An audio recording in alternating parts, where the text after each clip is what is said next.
Welcome back, folks. It's that time of year again. Jake Mckeever, Mark Garland here. We're here to tell you guys about conference tournament time. Jake, how we doing today, man? Pretty good. Obviously, the news dropped yesterday that this is going to be the last year of the Big 12 tournament in Arlington as they're moving it to Arizona. Um, I'm not really a big fan of it. And I know that I'm probably really biased because I'm in Texas, but something about an Arizona tournament in mid-May just doesn't seem inviting to me. No, and it was nice to have it in Texas in mid-May because we knew we were going to get good weather. I mean, that was the one negative thing about all these Texas tournaments in February is that it hasn't been the best weather. It's been cold, which is abnormally cold the last few years. But now you're telling me you're going to go put it in Arizona. Listen, Pac-12 tournament was in Arizona, and I thought people were going to die. It's miserable. It's hot, and there's not a lot of shade, and it's not the best baseball. So I'm really interested to see what they do. I don't love the move either, Jake. I'm with you. I think that it's kind of a bad move, and you're moving all the way out west to the teams that are on the far side of your conference. I mean, it's really going to hurt teams that are on the east side. It's going to hurt West Virginia. Yeah, I think it's really going to hurt West Virginia. It's really going to hurt UCF. But from an attendance standpoint, Oklahoma State, TCU, Baylor, Texas Tech, even All the Midwest teams now, it's going to cost them a fortune to get out there. They're not going to get teams out there. And I get that Kansas and Kansas State fans like to drive like everybody else in the Midwest, but that feels too far even for them. Yeah, I agree, Jake. I think that it's a bad move. I would have kept it in Texas or, even throwing it somewhere in Oklahoma. Throw it somewhere in the middle there of everybody, but don't, or have a rotating between the schools that are, between rotating schools. Do it that way if that's what you really want to do, if you want to move it closer to a school. But I don't like this move at all, so I'm with you. So last year here in Arlington, unfortunate, but hey, we get one more hurrah at it, right? Starting Yep, Wednesday night. no more rain delays. And as Joe Healy reported, there is going to be no Hoover move out of the SEC into the now dormant Big 12 tournament, as I know that was probably the thing that everybody was the most afraid about. Forecast for Hoover today is rain, so Yep, if day. it happens enough, it's going to be interesting to see how they end up playing this out. Yeah, and the nice thing here about this is all the single elimination games now. All the big tournaments have switched to a single elimination format. Big Ten has gone to a pod style and then a single elimination, so it still limits the games down to a 4 maximum. I like it, Jake. I want those single elimination. The double elimination was killing teams, and they're going through pitching that they normally wouldn't have. You didn't really get the true champions out of any of those double elimination brackets. Yeah, and there was a lot of criticism too about when you get back into that single elimination, how you beat a team earlier and then they roll through the losers bracket and you lose to them and you're out. Yeah. Also, if you're a team on the bubble or looking to add to your resume, having 2 losses is another one that really kind of kills you. It was bad. It was bad. So you go in there and you're like, I'm 37 in the RPI. I lose 2 games to somebody I probably shouldn't have lost to, and now I'm at 48 and I'm out of the tournament. Before we jump into the bracket itself, Mark, I did want to add some 2 things. We did have the University of Utah and UCF miss the tournament. A colossal failure, I think, on both teams, as Utah was kind of a deep sleeper, if you will. UCF was me and you's favorite at the beginning of the season. I had them picked to finish top 3 in the conference, Jake. Yeah, they were legit at one point coming into the season, and I've talked to a few players that played them. They said that it was the skeleton of a UCF team. Both coaches, I think, have safe jobs. I don't think either of them are moving on, as this is only UCF's coach's second year. Gary Henderson at Utah, obviously all the anomalies that they have. They're building a new stadium on campus, still kind of going through that as they play in their now ballpark that they own, as the former minor league park that they own. I think that the future is bright for Utah. They just took it on the lumps a little bit, like every other sport in this conference. I think it's bright for UCF also. I don't see any issues there in Orlando. They're going to be able to recruit. They're going to be able to get guys in.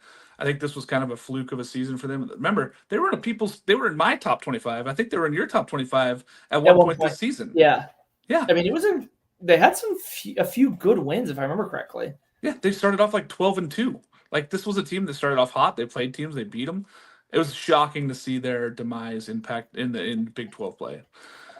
Let's start off, Jake, here. Let's just start off with the bracket. So we got the 9 a.m. game, number 12 seed BYU versus number 5 seed Arizona State. When we look at this here, it's tough for both of those schools here. Arizona State feels like they were top 4 all year, and then they lose that last weekend to Oklahoma State, and they drop out of the top 4 for the first time. If you're Arizona State here, you got to get right here against BYU, correct? Yes. We've said all year long that this was the year for Willie Bloomquist and his squad. Not necessarily that he was on the hot seat, but if he didn't really produce with the team that he's bringing back, that it would probably start to have some those tough conversations. They don't sweep Houston, and then they get swept by Oklahoma State. That really kind of kicks them down into this line. We've said it all year that there was one point in time where you felt like Arizona State was going to Arizona State, and unfortunately, they just did it a little bit too late. Willie Bloomquist has got to right this ship immediately. Good news is they are playing a Yale team that, truth be told, I think is just happy to be there as they swept Texas Tech to get to this. I mean, they get BYU. It's a big one here. Arizona State at one point, when they went down and beat Texas Christian, they went down and beat TCU after losing that first game 4-3. They win the next two, and we're like, okay, this is the Arizona State team we've seen. They scored 24 runs in that game. In that second game, we're like, okay, they're going to get going offensively. They're going to hit the home run ball. They're going to be able to play baseball. Ben Jacobs are going to get going on Friday. And they just never really put all the pieces together at any point. That they didn't have a bad season, but they really need to go out here and at least win one. But they've got to win this first one, but maybe even a second game here, Jake. But they got to beat BYU. Yes, they have an RPI of 45, strength of schedule of 48. They feel it's weird because they're fifth in the Big 12, but I feel like some of those teams behind them have better resumes. So that's something that and they could catch them, like an Oklahoma State who's at 7 could catch them this weekend. They really need to get hot here. They need to probably get into the semifinals, if not the finals itself, to feel really good about their tournament chances. As TCU learned back in 2023, the best way to get off the bubble is to win the whole thing. Just win. And Arizona State has a squad that they could do it, Jake. They really do. They do have a team that they could go out and hit their way through this bracket. And Arizona's been struggling as of late, so it's not like that next matchup is going to be bad for them. So I have Arizona State. You can get up for a rival at that point. I do have Arizona State taking game 1 over BYU, by the way. Me too. Game 2, 12:30. Texas Tech and Cincinnati. This, years past, you'd think, oh man, this Texas Tech club underperformed. They didn't. They didn't really have necessarily a ton of star power this year. The Cincinnati team played really good baseball, and I think that they might have overperformed. But then you look at their roster; they had a lot of good guys, like Carrington Cross. This was a very talented Cincinnati team. I like Cincy in this matchup. I just think that they're a hotter team. They've been playing a lot better baseball as of late. Yeah, I mean, ever since that series sweep up at West Virginia where nothing went right for them, they've been just a team on a mission. Even the TCU one, they had a 1-run ball game, and they had one where they slug out double-digit runs. I have Cincinnati winning this one simply because of the bats. I mean, Crossland, I think, is playing just at an unconscious rate. He's quickly, in the last 3 weeks, worked himself into being a Big 12 Player of the Year candidate. I really like him. And then for Texas Tech, like you mentioned, a lot of people that don't follow the Big 12 anymore, like for Texas fans that left, are going to look and say, wow, Texas Tech had a very disappointing season. Ultimately, I think that this is just, it's the equivalent of getting 15 in blackjack and hitting. And eventually you get that 7. And I think that that's what happened to Texas Tech this season. The good news is that I've heard that they're going to invest some of that revenue sharing into the baseball program, and they're going to give Tim Tadlock the tools to succeed. Tim Tadlock has a lifetime contract at Texas Tech. He is not going anywhere. No. This is another disappointing season by his standards. But again, you reap what you sow, if you will, at Texas Tech. I have Cincinnati taking this one all the way. Listen, if Texas Tech starts involving the baseball program again and caring about it like they have in the past, this team could turn around quickly. I like Tim Tadlock. I think that in Lubbock and in recruiting in Texas, they could turn this thing around fast. It could be a next year turnaround. This is not the year. They played to their caliber basically this year. This is what they were. I don't think it surprised any of us that actually cover this sport. Cincy was a surprise to me, and I felt like they have the bats to stay in this. So I have Cincy winning this one as well. 4 p.m. game, Jake. 10 Baylor versus 7 Oklahoma State. Oklahoma State has turned its season around. I mean, they had so many roller coaster stuff, and most of it wasn't even on the field issues. I mean, they had their on the field issues, but now that they're playing good baseball, they got things rolling the right direction. Oklahoma State's kind of scary. Yes, these are my 2 rooting interests, if you will. First thing of note, Oklahoma State played the hardest out-of-conference schedule of any team in the entire country. You add that in with tornadoes, snowing, fires that engulf some of the players' houses, and then just the regular injuries. I mean, Avery Ortiz has missed numerous times this season. They thought that they were going to get more out of Donovan LaSalle. He was a highly rated recruit. He really hasn't panned out. Oklahoma State's playing their brand of baseball at the right time. They're 5-1 in their last 2 series. They feel like a team that's on the rise. If they can get to that 30-win mark, their resume looks a lot better. Unfortunately, I think that this is their toughest game. And this whole region of the tournament, if you will, these three teams are probably my three favorite teams in the Big 12. Yeah, I'm Baylor's with you. having just a phenomenal year. I think Gabe Craig has an argument to be in the SEC National Reliever of the Year, if you will. He has an ERA of .59, opponent's batting average of 131 with 10 saves. And then on the other side, Tyreek Kemp is just turning in an impressive season. This is a guy that hit under 200 last year, Mark. He's hitting 369 right now. 369, yeah. He's added more power. He's cut down on his strikeouts. He's an absolute speedster. I really like what this Baylor team has done.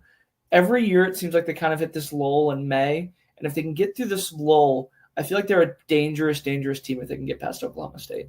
Unfortunately, with my pick, I don't think that they get past Oklahoma State.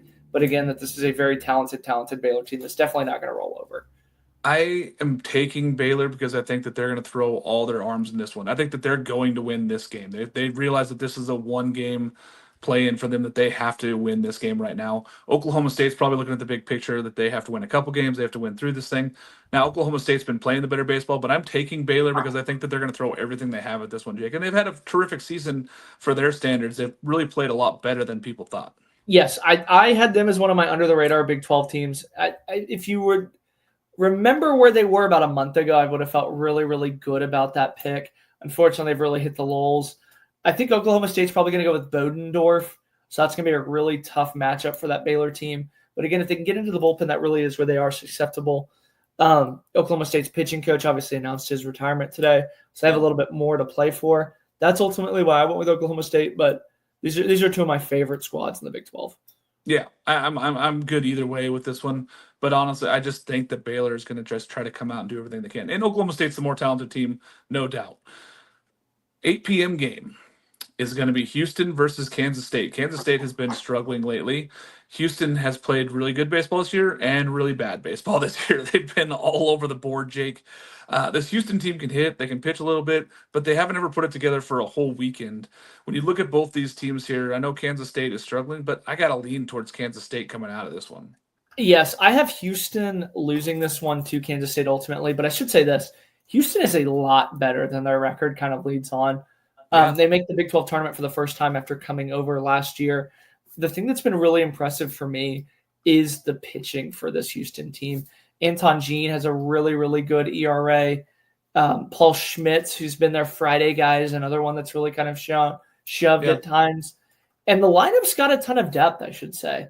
The averages might not be as high, but Cade Climby's been really impressive at times. Kenneth Jimenez has been really good at times. He had a monster year last year. Yes, the average probably isn't where it should be, but I mean, this is a very underrated Houston squad.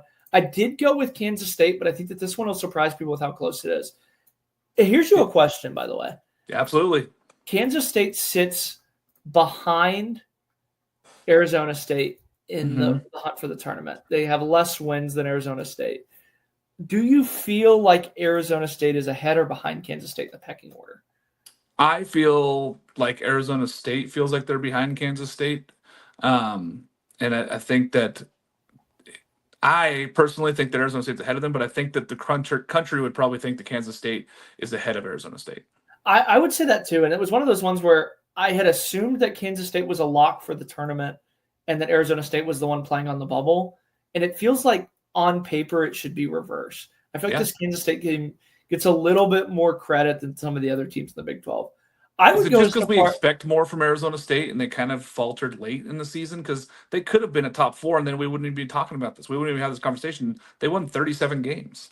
Yeah, I should say this. I feel like Kansas State is the only team in the Big 12 that gets even an ounce of respect because they have overachieved. I mean, they lost a ton of guys off that squad last year. Yeah. You and I have talked about it. It just feels like they should be a lot further down in the pecking order than they are. Yeah. Obviously, I think they're going to go out and take care of business against Houston. It really wouldn't surprise me, though, to see Kansas pull off or see Houston pull off an upset here. Agreed. I could see Houston win this game. I am picking Kansas State just because I think that they are also playing for their tournament life, same as Arizona State, which seems silly to think that in the Big 12 that the 5 and 6 seeds are playing for their tournament life, but it's the truth. I mean, that's what they're playing into. That's the modern Big 12, if you will. Yeah. All right, so let's go to the Thursday games. And again, this is all single elimination, so these are some important games for people. Jake and I have talked about this a lot at nauseum for some of you folks, I'm sure, that have heard this, but we all believe that number one, West Virginia, number two, Kansas, number three, TCU. Whoever wins this tournament is going to be a host. I think that that's just a safe bet with those three because it's going to boost their RPI enough, and they're going to have that tournament victory underneath their belt. Arizona doesn't have a chance at hosting in my book. They lost that 2 weeks ago when they struggled. They have Arizona State or BYU coming into this one. Arizona's got Brendan Summerhill back, Jake. Can they get the offense going? Can Mason White and Brendan Summerhill get this thing going offensively and maybe get Arizona a chance to make a run at this? I feel like every part of me is saying, don't take Arizona. You've been burned by I'm Arizona. betting against them. But I really like Arizona here. You mentioned Mason White. Adonis Guzman behind the plate is a finalist for the Buster Posey Award. He's one of the few catchers in the country hitting 309. But I'm going to go with two X factors, if you will. I'm going to go with Tommy Splain, the first baseman. I think that he could have a monster weekend as the park kind of plays a little bit towards his stuff. And then Garen Caulfield. But I should say this. It is the ultimate redemption arc that Arizona is finishing the season, regular season, if you will, in Arlington. If you remember correctly, they got absolutely exposed and embarrassed opening weekend, and it's a chance for them to right the ship. They got a little bit of redemption when they came to Houston. A few weeks later, righted the ship. They went 2-1. They took 2 of 3 from Houston last weekend. This is the ultimate goal. This is a team that actually has been to Texas more times than California this season. I know that that's kind of hard to believe. If you would have told 15-year-old Mark that, I think his head would have exploded. If you told 15-year-old Mark the Pac-12 didn't exist at this point, I think my head would have exploded. Give me Arizona because of familiarity over the Arizona State Sun Devils. I'm taking Arizona State. I think that Arizona has had too many roller coasters this season. They've had some really good points. They've had some really bad points. I know Brendan Summerhill coming back good. Tommy Splain and Garen Caulfield have been just so all over the board. They've had games where you're like, oh, this is an All-American type player. And then they've had games like, you're not even a Big 12 player. Like, this is insane to me. The at-bats are just so all over the place. And the pitching has been all over the place for Arizona too. And I kind of knew that coming into the season. I said that the new weekend rotation is going to be tough for them. They've kind of been all over trying to find outs. If Arizona State beats BYU, I think that they go into this one with some confidence and realizing that they can go beat their in-state rival. I'm going to take Arizona State. Sounds like you're taking Arizona, which I could take either one, honestly. I think bear down a 10 here. Game 6 is the 12:30 game. It is the game 2 winner, so Texas Tech or Cincinnati, and we both take Cincinnati. Playing West Virginia. West Virginia has been on we'll say they backed into the Big 12 regular season title. They didn't play well down the stretch, and this is a team that had played well for a long time. Their bullpen struggles have been noted as of late. Jake, I have Cincinnati beating. I don't have West Virginia winning here. I have Cincinnati beating them. I have Cincinnati beating them too as well. I made the joke that the way that West Virginia played down the stretch, do you remember how many years the Big 12 would just open up for Texas to kind of slide in? And it'd be like, oh, if Texas sweeps and so gets swept, Texas wins the Big 12. It felt like West Virginia was doing that, and then that there was no team to kind of swoop up and take first place for them, with Texas and Oklahoma both leaving. I have Cincinnati here. I think that they bang a little bit too much for West Virginia to do. Cincinnati's a bad team to try and figure out your bullpen woes against. Give me Cincinnati in this one. West Virginia won 2 games this year where they had less than 3 hits, Jake. They had 2 or less hits, and they won a few games that way. I don't think that they can play through this tournament and win it. I like Cincinnati. I think that they're going to go out there. As long as they beat Texas Tech in that first one, I like Cincinnati in this one against West Virginia. I think West Virginia's bullpen has been seeming the big struggles lately, and I think people are just realizing that they just need to take better at-bats and better approaches and then get deeper into that bullpen, and it's really struggled for them. Yeah, and this is a bad time to be slumping for them because they're almost destined to go to either an SEC or ACC regional. They're going to be a 2 seed somewhere where they don't want to be, and those teams are probably going to be happy they're going to see that as the 2 seed, unfortunately, for West Virginia fans. Game 7 is the 4:00 game. It is Kansas versus the winner of Oklahoma State and Baylor. We've already talked about this a lot.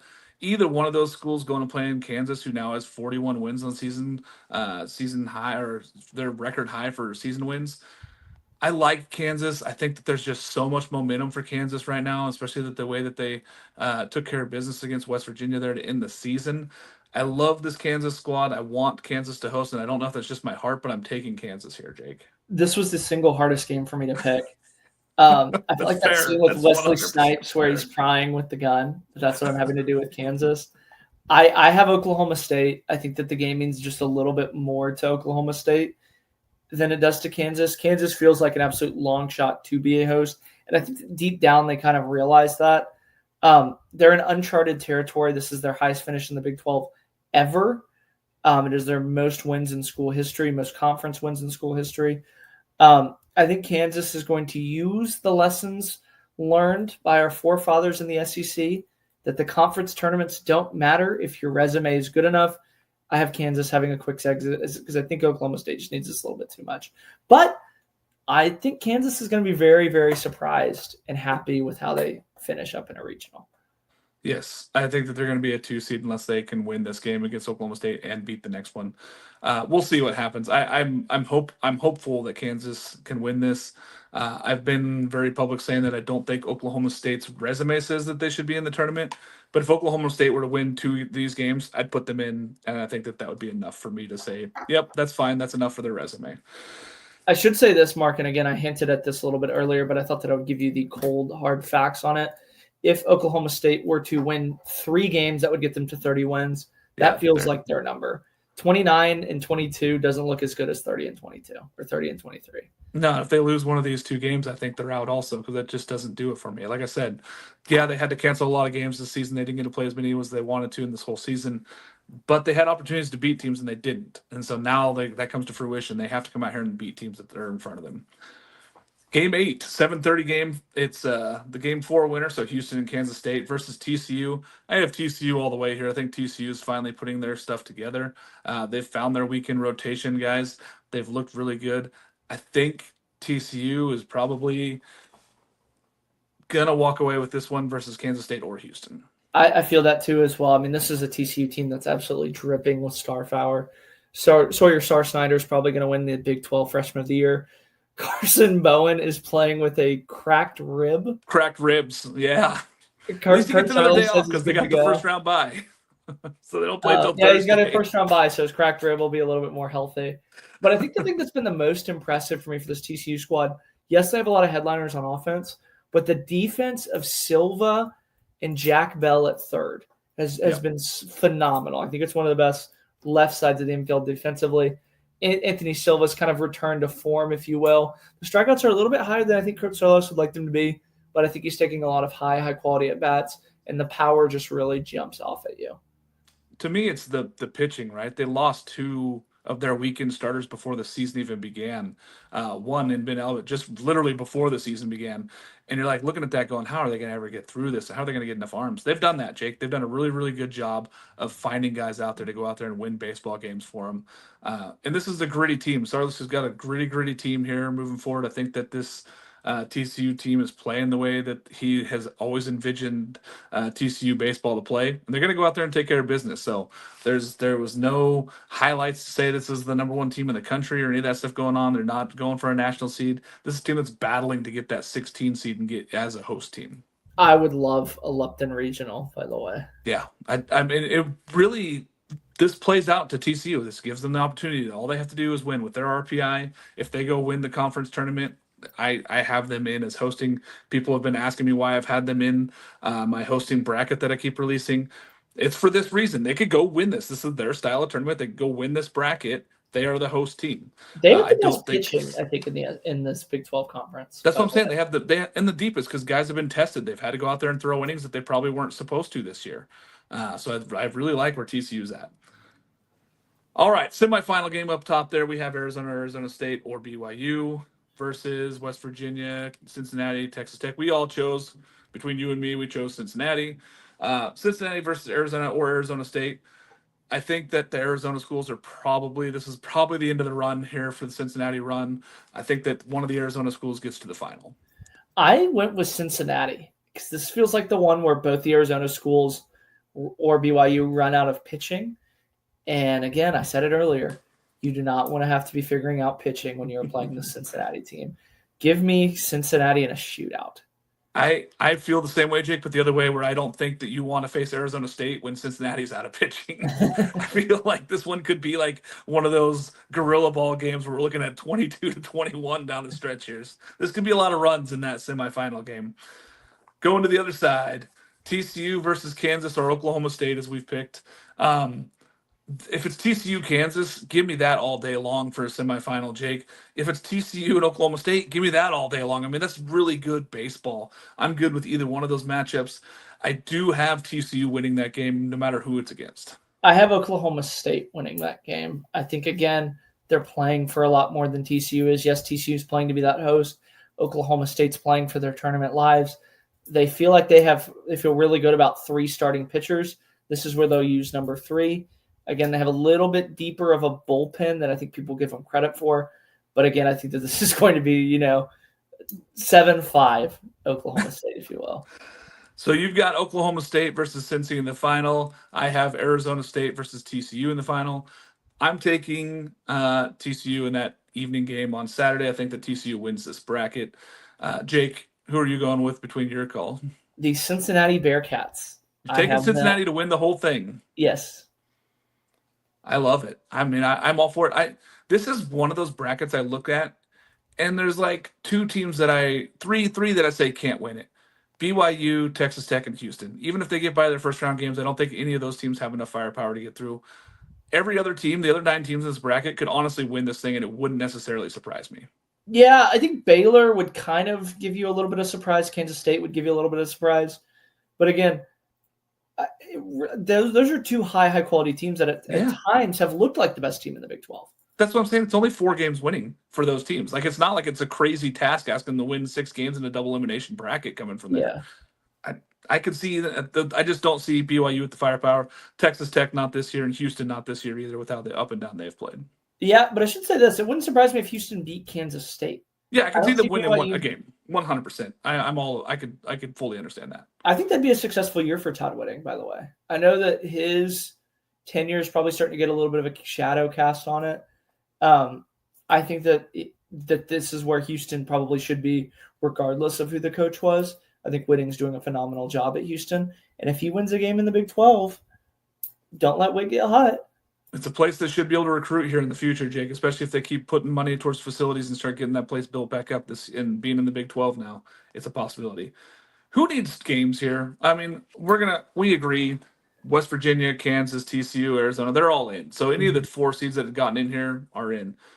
I feel like Arizona State probably doesn't need a game, but if they lose this one to BYU, it might be enough to push them out. So I'm going to say yes, they need one.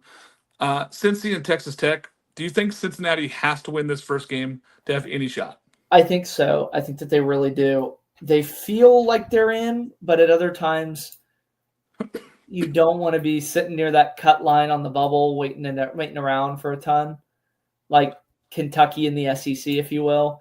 I think if any of these first 4 teams lose, Jake, they're going to feel bubble out. They're going to feel like it. They may not be, but they're going to feel like it. Yes. I think Baylor has to win 2 or 3 along with Oklahoma State. Yeah. To feel really good about them getting in, if not win the whole tournament. Kansas State, if they lose, I think that they're bubble out. Arizona, I feel like with a loss, drops them down to a 3 line. Oh, University of Arizona, I think that I agree. But they're in. Well, I'm just talking about teams that would be out. I think Arizona State is in, but they would feel almost bubble out if they did lose that first one. I think Cincinnati or Texas Tech, if they lose, they're probably out. I think that would be the end of Cincinnati's run as well. If West Virginia loses their first game, where do you feel about them as a seed? Do you think that they fall? 2 seed, a 2 seed that's going to have to play like at Texas or something like that. Texas, like a top 5 2 seed. That's where I kind of have them too as well. Maybe Arizona, I think, is a 3 if they lose. West Virginia maybe down to like LSU. It really feels like they would get sent somewhere where they don't want to be. Yeah, and then TCU and Kansas. I think Kansas feels like a middle of the road, like in that 7 to 12 range, piecing them together. And then TCU, it's really it comes down for TCU is, does the committee want to send them to Texas? I said this on my podcast the other day. I think that Kansas, if they lose this game, they could be seeing their way out to Oregon or Oregon State. They could get sent out west and saying that one of those 2 teams that are hosting, they're going to get sent out there possibly. I think one of those bubble SEC teams gets sent out there. but you could get both, Jake. You could get Oh, both. You could get a 2 seed at both because both those schools are going to host right now. Oregon and Oregon State are both going to host. I think you could see a bubble SEC team sitting out there. So you could see Kentucky out there in Oregon State. Kentucky, Tennessee. Tennessee feels like an Oregon State regional. I don't know. We're going to have to see. Okay. Are there any other possible hosts other than TCU, Kansas, or West Virginia here? And I think we all agree that they would have to win this bracket. If any of those 3 teams lose, does Big 12 get 0 hosts? I think TCU has probably the best argument of any of the 3. If none of them win it? If I feel like, though, somebody has to host from the Big 12. You would feel that way. RPI doesn't say that, and neither do their records necessarily, Jake. Is it still the 3rd best conference, or is it behind the Sun Belt? For as far as winning our average or RPI, like by conference. I know it's better than Big 10. And then it's better than Big West, it's better than Mountain West, it's better than Conference USA, it's better than... Let me see. It's better than Southland, so it'd have to be... The only other one that could beat it is Sunbelt. But Sunbelt has some rough teams in there still. Yeah, like Monroe. Yeah. I would assume that Big 12 is 3rd in that ranking. But I feel like if there's not a tournament winner here of one of those 3 teams, that they don't get a host. I think that too as well. I mean, you don't want to be searching for the end of the line. Let's see. No, so here's what it comes down to. If Dallas Baptist wins their conference tournament, right? Do you put in a DBU ahead of those 3 schools here if none of them win this conference tournament? The Big 12 is 3rd, and they're far and away. But their conference leader has the lowest RPI. They have an RPI, of 7th for a conference leader. As they're behind DBU at 19 in the RPI, UTSA at 22, Coastal at 11, Irvine at 24, Northeastern at 25. Yeah, that's what I'm saying. It's really going to come down to it, Jake. So we'll see. We'll see on that one. So your underdog team, I think you've already chosen it, right? Because you said Cincinnati's going to win this thing. Cincinnati and Oklahoma State are my 2 underdog teams. The 3rd team that I didn't pick to win a game that I think could be an underdog, Baylor. I'm taking Arizona State because I do believe in Willie Bloomquist, and I think maybe they put it together and get. I mean, if you get hot offensively, you could win this tournament. That's what it comes down to, right? I don't think anybody's going to pitch their way into this final. The best team that has the opportunity to do that would be Texas Christian. If TCU can do that, hats off to them. But I think you're going to have to slug your way all the way to this final. So I think Arizona State has the bats and the ability to get there. And it'd be great for Willie Bloomquist in this season to get down there. But that's my underdog. And you believe fully in Cincy? That's your full pick. You're taking Cincy as your who wins it all. Skyline chili all around, boys. I'm sticking with TCU. I think that this is their year to kind of put it together, win the Big 12 championship here in the postseason. I think that they have the best pitching opportunities, which maybe is the difference here for me, is that TCU is going to get in there and win this one. All right, that's our conference tournament. We're going to break it down for you guys every single day as these teams go through and win this one here. As we said before, single elimination. So I can't wait. Jake, you got anything else you want to add for the folks at home? I'm excited for the Big 12 to get back into it. Bad news, they are not doing the hot dogs for all of the teams that are there. I know that made Micah really sad, but I'm sure Micah's toilet at the hotel is going to be really happy that he did not consume 16 hot dogs with chili and brisket and everything that's on it. I think we're allowed to release that, right? That Micah did officially, he is going to be at the Big 12 tournament. Yes, Micah did happen today. Micah is approved for the Big 12 tournament. If you are a Big 12 fan, Micah is one of you. He's been out and cranked Hogue. He has been out to Texas Tech, Houston. He breeds Big 12. Yeah, can't wait. So pumped for Micah to be down there. We'll get you guys covered throughout this whole tournament process. Go check us out at College Baseball Central. Jake and myself will get you covered. Thanks for joining us. Enjoy.